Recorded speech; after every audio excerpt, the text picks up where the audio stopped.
Let's start, though. Fox News Digital has obtained Labor Department records from the nation's largest teachers union. And those records show how the National Education Association funneled millions of dollars of your taxpayer cash to far-left political groups, some that Fox News has previously been mentioning, and some which have stayed in the shadows. This is Outnumbered. I'm Harris Faulkner, here with my co-host Emily Campagno. Also joining us today, Rosanna Scotto, Fox 5 news anchor and the host of The Underground Economy on Fox Nation. Cheryl Casoni, Fox business anchor and host of American Dream Home on Fox Business. And Josh Ritter, Fox News contributor, criminal defense attorney, and co-host of the weekly Rap Sheet on Fox Nation. Very busy man on this Friday afternoon. We're glad to have him. Well, Fox Digital is confirmed. The NEA's last fiscal year report showed it sent $300,000 to the 1630 Fund, a liberal dark money group Fox News has been reporting on extensively, and in most cases exclusively. I mean, the liberal media haven't touched it. Tens of thousands of dollars to the Tide Foundation network, which has ties to anti-Israel protests and other far-left causes. One of the biggest checks the NEA cut was for $3.5 million to Educational International, a global teachers federation where the NEA president serves as a vice president. Oh, that's cozy. A nonpartisan watchdog told Fox News Digital, quote, "This is the upshot of social justice unionism." The NEA was also involved in several state issues. It backed a campaign to end standardized testing in Massachusetts and fight gerrymandering in Ohio, to the tune of $500,000 for each of those ventures. And it sent hundreds of thousands of additional money to groups committed to racial and education justice movements. Outnumbered reached out to the union for comment. We're still waiting. In fact, maybe our watches have stopped, Emily, because they haven't done anything yet. Look, this is a lot of money. A lot of it we don't see. We don't know where it's going, and that's probably the biggest problem. And what I see here, too, is so there's 3 million members, and we've had litigated in the courts the sort of difference between an association and a mandatory membership, and also those that are paying into it because they believe in the tenets. Now, normally, union membership has direct application to the sort of the workability, the employment aspects of the particular individual. It doesn't have to do with social justice movements and a whole lot of political speak. And I wonder how many of those millions of members, including the ones that are members by, adjacency, how much they know about that. Do they know where their dues are going? And again, it's been litigated in the courts where people said, I don't want my money going there, actually. And they fought back. The unions fought back. Oh, no, you still have to pay us. You still have to be a member.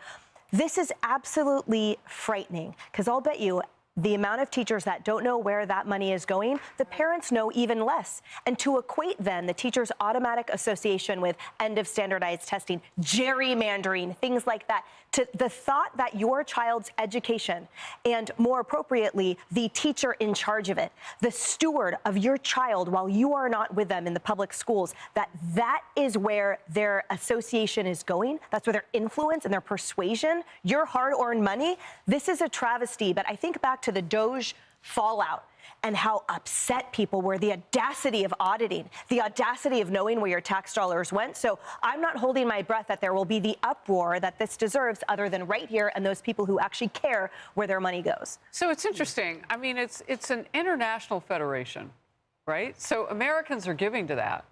Is there a legal issue when that money mixes in with our American politics, like gerrymandering in Ohio?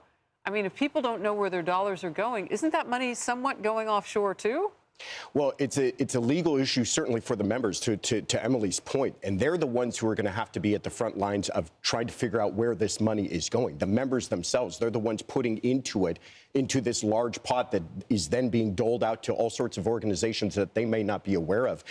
I also enjoy Emily's point about what about the parents. I mean, silly us if we may have thought that this was going towards helping teachers with their employment issues and giving them a better work environment. And instead, we're finding out that it's going towards programs and ideology adverse to parents, even adverse to their interests in understanding what their kids are going to be taught, the education that's going to be handed out to them. It's really disturbing. And again, who else is talking about this? And if the union members aren't doing anything about it, nothing might be done. Cheryl, how did we get to the point where this is so opaque? Well, I mean, first off, I got to give a shout out to our colleagues at Fox News Digital, because back on the couch in November, we talked about more documents that they had unearthed from the same organization, if you remember, where they uncovered documents. They were documents telling teachers how to deal with, gender-affirming care and all these other, social justice things, to not promote education. One expert that Fox News Digital did talk to, though, said, look, they've got a federal charter. That federal charter should be looked at and possibly revoked, because obviously that charter says that they're supposed to be promoting the cause of education in the United States, advance the interests of the profession of teaching. So the teachers are not being served in what is happening and where these hundreds of millions of dollars are going. But I just have to say, it is very difficult to follow the money.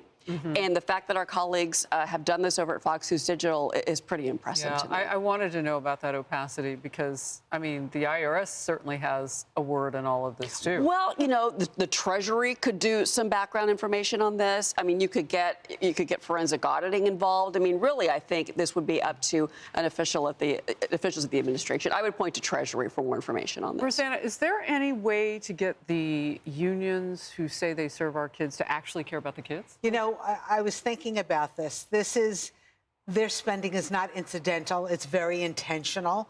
And the union has evolved into something else. And what's so sad is you hear report after report that the reading levels are down, the writing levels are down, the arithmetic levels. When you compare it to other countries, America is lagging. We're below average in a lot of these categories. But I'm not surprised that it's evolved into something else. I mean, we kind of got a little whiff of it after COVID, right? During COVID, the teachers union was very, very politically involved. They were talking to the CDC without us knowing, saying, keep kids home, keep them remote learning, even though we found out later that was the worst thing we could do for these kids. But we learned that they were very much involved in the politics. And I'm just going to say, a bunch of years ago, I had gone up to Albany to talk to state legislators about a story I was working on. And when I left, they gave me a goodie bag, and it was in a teachers union bag with like the teachers union T-shirt and a lot of things. And I'm like, what's going on in Albany? You guys are like so in bed with the teachers union. You're giving me a goodie bag to leave? Wow. That's like medical device sales. Here, take this night out Isn't on that us. crazy? That's what those dues are paying for that too. But the bottom line is that our kids are suffering. You would think the teachers union would be making sure that the teachers have everything possible to make our kids succeed in the classroom. So if we can't incentivize them with more of our tax money, I love your idea. Rip the charter. Yeah, it's a federal charter. Pull it. I mean, why are we trying to do what we know we can't do? They're incentivized by their own politics. Hey everyone, I'm Emily Campagno. Catch me and my co-hosts Harris Faulkner and Kaylee McEnany on Outnumbered every weekday at 12 p.m. Eastern, or set your DVR. Also, don't forget to subscribe to the Fox News YouTube page for daily highlights.